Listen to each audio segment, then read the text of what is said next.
এই যে দেখুন কোয়েল পাখির জন্য খাঁচা তৈরি করা শেষ। এখানে আমি 25 থেকে 30টি পূর্ণবয়স্ক কোয়েল পাখি পালন করতে পারবো।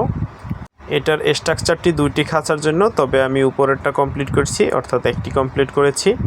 এটার মেজারমেন্ট আপনাদের একবার দিয়ে দেই যাতে আপনাদের সুবিধা হবে।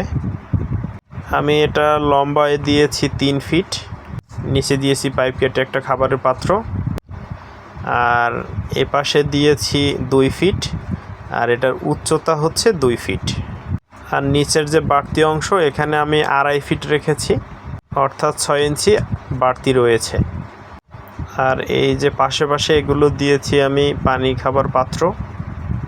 আর এখানে আমি প্লাস্টিকের নেট ইউজ করেছি, আর কেবল টাই দিয়ে আমি এগুলোকে, এখানে কোনো প্রকার লোহা ইউজ করিনি।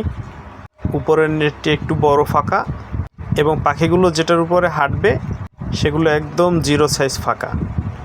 খাঁচাটি সম্পর্কে আরও বিস্তারিত জানতে কমেন্ট করতে পারেন। খাঁচাটি কেমন হয়েছে জানাবেন অবশ্যই। খাঁচাটির পাশে এরকম পাইপ দিয়ে দিয়েছি যাতে করে ডিম বাইরে না পড়ে। এই তো।